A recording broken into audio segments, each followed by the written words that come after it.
हरि ओम तत्सत। अध्यात्म रामायण युद्धकांड प्रथम सर्ग। वानर सेना का प्रस्थान।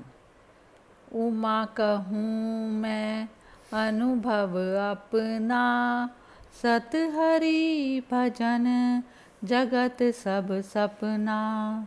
भगवान शिव अपनी पत्नी पार्वती जी से कहते हैं, हे उमा, मैं अपने अनुभव से कहता हूँ, केवल हरि का निरंतर स्मरण ही एकमात्र सत्य है।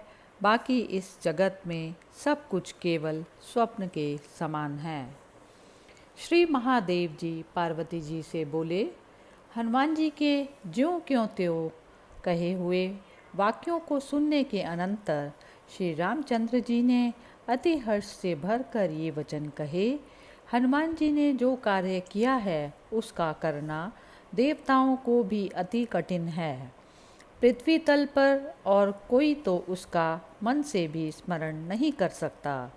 ऐसा कौन है जो 100 योजन विस्तार वाले समुद्र को लागने और राक्षसों से सुरक्षिता लंकापुरी का ध्वंस करने में समर्थ हो। हनुमान ने सुग्रीव के समग्र सेवक धर्म को खूब निभाया। संसार में ऐसा ना कोई हुआ और ना ही आगे कोई होगा। हनुमान ने जानकी जी को देखकर आज मुझको तथा रघुवंश, लक्ष्मण और सुग्रीव आदि सभी को बचा लिया है। जानकी जी की खोज का कार्य तो बिल्कुल ठीक हो गया, किंतु समुद्र की याद आने से मेरा मन व्यथित सा होने लगता है। नाके और मकरों से भरे हुए 100 योजन विस्तार वाले समुद्र को लांघकर मैं शत्रु को कैसे मारूंगा और जानकी जी को कैसे देख सकूंगा। श्री रघुनाथ जी के ये वचन सुनकर सुग्रीव उनसे बोला, हम बड़े बड़े नाके और मछलियों से पूर्ण समुद्र को लाग जाएंगे और शीघ्र ही लंका को विध्वंस कर रावण का भी नाश करेंगे। रघुनाथ जी, आप चिंता छोड़िए, चिंता तो कार्य बिगाड़ने वाली होती है। आप इन महापराक्रमी और शूरवीर वानर वीरों को देखिए, ये आपका प्रिय करने के लिए अग्नि में प्रवेश करने को भी तैयार हैं। पहले समुद्र पार करने का विचार कीजिए, फिर लंका के तो दर्शन होते ही हम रावण को मरा हुआ ही समझते हैं। हे राघव, त्रिलोकी में मुझे ऐसा कोई वीर दिखाई नहीं देता जो आपके धनुष ग्रहण करने पर युद्ध में सामने डटा रहे। हे राम, इसमें तनिक भी संदेह नहीं, सब प्रकार से जीत हमारी ही होगी, क्योंकि मुझे सब और ऐसे ही कारण दिखाई दे रहे हैं। सुग्रीव के ये भक्ति और पुरुषार्थ से भरे वचन सुनकर भगवान राम ने उन्हें आदर सादर स्वीकार किया और फिर सामने खड़े हुए हनुमान जी से कहा, हम जैसे तैसे समुद्र तो पार करेंगे ही, किंतु तुम लंका का रूप तो बताओ। सुना है उसे जीतना तो देवता और दानवों को भी अत्यंत कठिन है। हे कपीश्वर, उसका स्वरूप विदित होने पर मैं उसका कोई प्रतिकार सोचूंगा। रामचंद्र जी के वचन सुनकर हनुमान जी ने विनयपूर्वक हाथ जोड़कर कहा, हे देव, मैंने जैसा कुछ देखा है वह आपसे निवेदन करता हूँ। दिव्यपुरी लंका त्रिकूट पर्वत के शिखर पर बसी हुई है। उसका सोने का परकोटा है और उसमें सोने की ही अट्टालिकाएं हैं और वह निर्मल जल से भरी खाइयों से घिरी हुई है। अनेकों उपवनों के कारण उसकी अत्यंत शोभा हो रही है और उसमें जहाँ तहाँ बहुत सी बावड़ियाँ तथा विचित्र शोभा संपन्न मणि स्तंभ कोष्ठयुक्त भवन शोभायमान है। उसके पश्चिम द्वार पर हजारों गजारोही, उत्तर द्वार पर पैदल सेना के सहित बहुत से घुड़सवार, पूर्व द्वार पर एक अरब राक्षस वीर और दक्षिण द्वार पर भी इतने ही रक्षक रहते हैं। हे प्रभु, उसके मध्य भाग में भी हाथी, घोड़े, रथ और पैदलों की संख्या सेना रहकर नगर की रक्षा करती है। वे सब नाना प्रकार के शस्त्र चलाने में अत्यंत कुशल हैं। इस प्रकार लंका में जाने का मार्ग नाना प्रकार के सुरंग और तोपों से सुरक्षित है, किंतु हे देवेश्वर, यह सब कुछ होते हुए भी मैंने जो कुछ किया है वह सुनिए। मैंने रावण की चौथाई सेना मार डाली और लंकापुरी को जलाकर उसका सोने का महल नष्ट कर दिया। रघुश्रेष्ठ, संक्रमों और तोपों को मैंने तोड़ डाला। हे देव, मुझे तो विश्वास है आपकी दृष्टि पड़ते ही लंका भस्मीभूत हो जाएगी। हे देवेश्वर, आप चलने की तैयारी कीजिए। हम और सब और से महाबलवान वानर वीरों की सेना लेकर खारे पानी के समुद्र के तट पर चलें।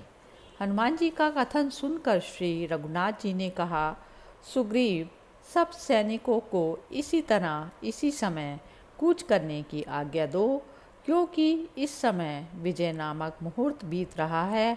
इस मुहूर्त में जाकर मैं राक्षस संकुलित लंका को, जो परकोटे आदि के कारण अति दुर्जय है, रावण के सहित नष्ट कर दूंगा और सीता जी को ले आऊँगा। इस समय मेरी दाईं आँख का नीचे का भाग फड़क रहा है। इसी समय बलवान वानरों की संपूर्ण सेना चले। जो यूथपति हो वे अपने अपने यूथ की आगे पीछे और इधर उधर से रक्षा करें। मैं हनुमान के कंधे पर चढ़कर सबसे आगे चलता हूँ। उसके पीछे लक्ष्मण अंगद के ऊपर चढ़कर चलें और हे सुग्रीव, तुम मेरे साथ चलो। गज, गवाक्ष, गवय, मैंद, द्विध, नल, नील, सुषेण और जामवान तथा शत्रुओं का नाश करने वाले और भी समस्त सेनापति गण सेना के चारों ओर चलें। वानरों को इस प्रकार आज्ञा दें। श्री रामचंद्र जी ने लक्ष्मण जी के सहित कूच किया। भगवान राम अति हर्ष से सुग्रीव के साथ सेना के बीच में जा रहे थे। समस्त वानरगण गजराज के समान बड़े डील वाले और इच्छा अनुसार रूप धारण करने वाले थे। वे सब बड़े वेग से उछलते कूदते, गरजते और फल और मधु खाते दक्षिण दिशा को चले। इस प्रकार वे अतुल पराक्रमी वानर श्रेष्ठ श्री रघुनाथ जी के सामने आज ही रावण को मार डालेंगे ऐसा कहते हुए जा रहे थे। हनुमान और अंगद के कंधों पर जाते हुए वे दोनों रघुश्रेष्ठ ऐसे शोभायमान हो रहे थे मानो आकाश मंडल से नक्षत्रों से सेवित सूर्य और चंद्रमा हों। वह महान सेना संपूर्ण पृथ्वी को घेर कर चल रही थी। वानरगण अपनी पूंछ फटकारते और पेड़ों को उखाड़ते, पर्वतों को उछलते कूदते वायु वेग से जा रहे थे। उस समय सब और असंख्य वानर भरे हुए दिख पड़ते थे।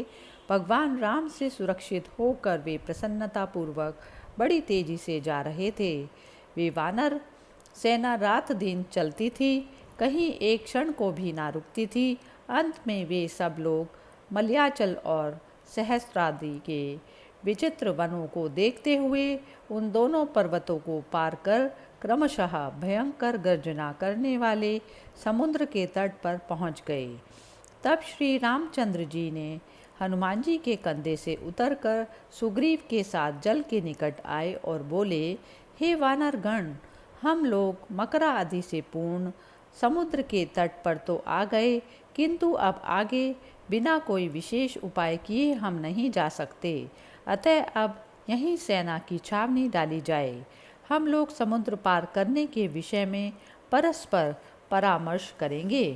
राम के वचन सुनकर सुग्रीव ने तुरंत ही समुद्र के निकट सेना का पड़ाव डाला और बहुत से प्रधान प्रधान वानर वीर उनकी रक्षा करने लगे।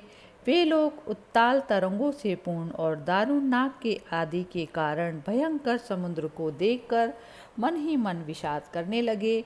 उस आकाश के समान अगाध समुद्र को देखकर उन्हें बड़ा दुख हुआ और वे सोचने लगे कि हम इस घोर वरुणालय को कैसे पार करेंगे। राक्षस धम रावण को तो हमें आज ही मारना है, पर मारे कैसे? इस प्रकार सब लोग अति चिंताग्रस्त हो श्री रघुनाथ जी के पास बैठ गए। इधर श्री रामचंद्र जी भी सीता की याद करके महान दुख में डूब गए। वे यद्यपि एक अद्वितीय चिन्ह मात्र परमात्मा सनातन पुरुष थे, तथापि कार्यवश मनुष्य रूप होने के कारण जानकी जी के लिए नाना प्रकार से विलाप करने लगे। जो पुरुष परमात्मा राम का वास्तविक स्वरूप जानता है, उसे भी दुख आदि स्पर्श नहीं कर सकते, फिर आनंद स्वरूप अविनाशी भगवान राम की तो बात ही क्या है। दुख, हर्ष, भय, क्रोध, लोभ, मोह और मद आदि सब अज्ञान के ही चिन्ह हैं। चिदात्मा राम में ये कैसे हो सकते हैं? देह का दुख देह अभिमानी को ही होता है, चेतन आत्मा को नहीं। समाधि अवस्था में द्वैत प्रपंच का अभाव होने जाने के कारण वहाँ केवल सुख का ही साक्षात्कार होता है। उस अवस्था में बुद्धि आदि का अभाव हो जाने से शुद्ध आत्मा में दुख का लेश मात्र भी नहीं दिखाई देता। अतः इसमें संदेह नहीं कि ये दुख आदि सभी बुद्धि के ही धर्म हैं। भगवान राम परमात्मा पुराण पुरुष, नित्य प्रकाश स्वरूप, नित्य सुख स्वरूप और निरीह हैं, किंतु अज्ञानी पुरुषों को वे मायिक गुणों के संबंध से सुखी या दुखी से प्रतीत होते हैं। मंगल भवन अमंगल हारी, द्रवौ सो दशरथ अजिर बिहारी। दीन दयाल बिरद संभारी, हरौ नाथ मम संकट भारी। राम सिया राम, सिया राम जय जय राम। राम सिया राम, सिया राम जय जय राम। इति श्रीमद् अध्यात्म रामायणे उमा महेश्वर संवादे युद्धकांडे प्रथम सर्ग समाप्त। हरि ओम तत्सत्।